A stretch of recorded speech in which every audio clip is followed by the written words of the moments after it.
at the beginning of the parsha, we have that the Malachim come to Avram,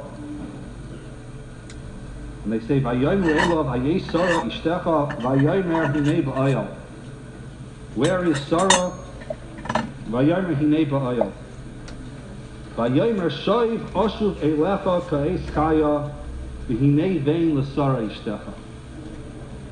I will come back, and behold, Sarah will have a baby. The Sarah Shamas. So the Malachim told Avram Avinu that they will return, he will return, and Sarah will have a son. There is an unbelievable Sefer HaPardes, L'Rashi, a Sefer called Sefer HaPardes HaGadol, which is Rashi's Sefer. And Rashi says over here an unbelievable thing. I had the opportunity this week to be with the Reshiva, Sola Gesund Zayin. And I told them over this word from the Sefer HaPardes L'Rashi. It's bichlal very difficult to get something new past the Reshiva. Try telling them, can quote you chapter and verse. So number one, he never heard the Sefer HaPardes. And number two, he was amazed by the implications of the Sefer HaPardes. What does the Sefer HaPardes say? Shoiv oshuv elecha. The Malach says, I'm going to return. V'hinei bein l'Sarah ishtecha. And Sarah is going to have a child. Correct Rashi. Where did the Malach ever return? Doesn't say, never is there a mention in the Chumash that this Malach ever came back. Malachim don't lie. Malach says, I'll come back. Malach never came back. Where does it ever say that the Malach came back? Zokt Rashi, the Malach came back. But not when Avram thought the Malach would come back. Avram thought the Malach would come back before the baby was born.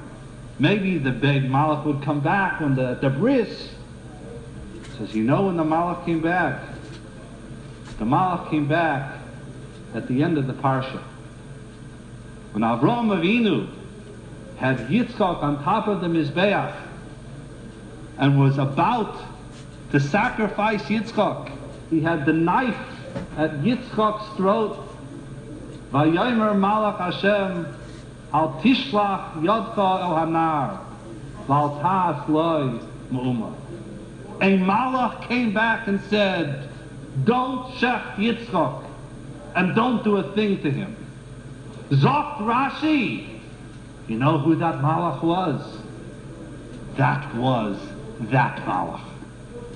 The Malach that said, Shoiv ashu elecha, there will come a day, and I will tell you, Hinei bein l'Sarah ishtecha, that there will be a son to your wife Sarah. You know when that day happened? That day happened 38 years later, at a time where Avram Avinu needed it more than ever. This Malach's goal in life, this Malach's reason for existence, was to ensure that there should be a Yitzchak. And you know when that was needed? At the time of the Akedah, when Yitzchak came within just a blade of losing his life. V'hinei bein l'Sarah ishtecha. I told you, Sarah is going to have a bain. I told you there's going to be a Yitzchak. Don't do anything to that boy. That's when the Malach came back. And if this is anything, this is a limud in hashgacha. This is a limud in providence. It's a limud of how the Ribbono Shel Olam directs his world. We live in a society of instant information. Soon as we want to know something, we just have to punch it in to the computer and we know it. You want to get in touch with somebody, we pick up the telephone and we dial. We have to have televisions with instant awe that Tamar Chas v'Shalom, you should have to wait a few seconds for the tube to warm up. No waiting. Instant on. Flick the button and it's there. But that's not how life works.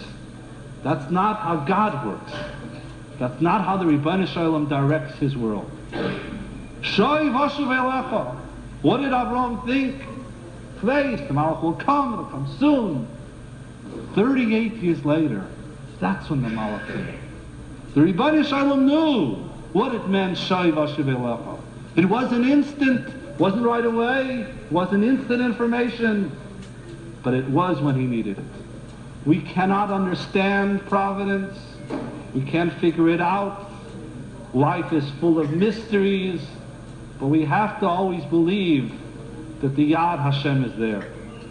I'm sure all of us know stories of Hashgacha, and I don't know if this is the most appropriate story to say over at this time, but it is a story of Hashgacha.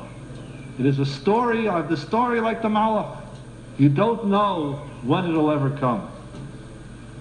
Rav Moshe Eisman told me over a Maisa from a name of a person named Rabbi Epstein, who was born in Germany and left Germany before the war broke out.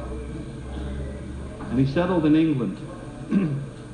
This Rabbi Epstein was the Talmud of Rav Baruch Ber. He learned in Kamenetz by Rav Baruch Ber. And he was settling in England with a lot of German nationals who settled in England before the outbreak of the war. So when the war finally broke out, so the English became very afraid of German nationals walking around the streets. Hagam, these were Jewish German nationals who I really don't think there was a chashash that they were Nazis, but nevertheless the English felt you can never be too safe. So they decided to ship out all the German nationals who were in England at that time. Jewish, non-Jewish, they sent them all over. They sent them to Canada and to Australia to be away from England during the war. This Rabbi Epstein, together with Rabbi Elias, was sent to Canada. So he knew he was going away to Canada, and there he'd sit through the course of the war. What would be a Yid has to learn. So what did he pack with him? He went and took a huge valise, a huge suitcase, and he filled it full of Gemaras. He says he's going to send it with him to Canada so that the Bachrim that will be with him, Rabbi Elias and others, will have what to learn. They'll have a Gemara to sit and learn out of. So Kitzer, they went, and they got to Canada. The briefcase never came. But as it was, they printed a shas in Montreal, and they had what to learn out of from. Baruch Hashem. Years later, after the war, Rabbi Elias met someone who was also German national, and he was sent to Australia. And he was telling him the most amazing thing happened there in Australia during the war. All of a sudden, a briefcase, a suitcase full of Gemaras came to Australia.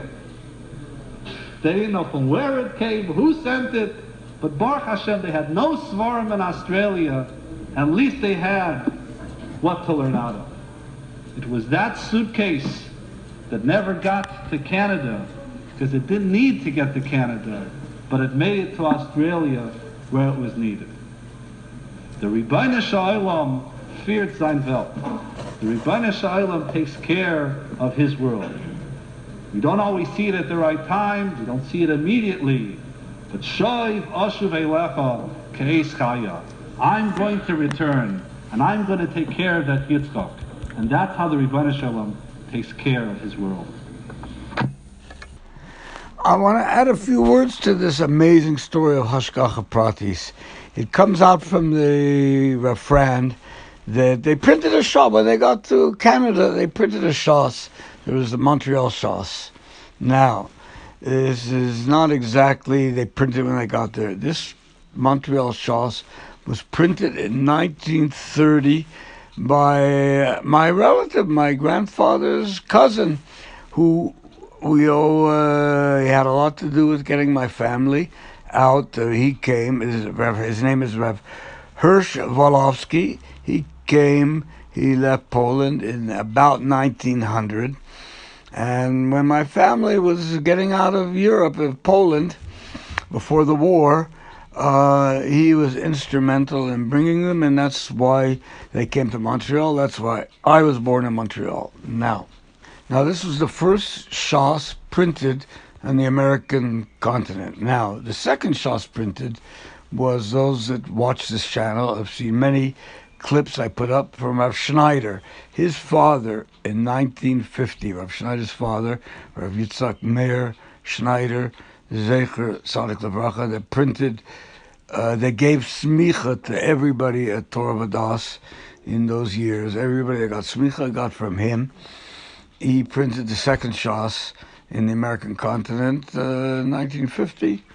And so I just want to add on this nakuda. Thank you for listening.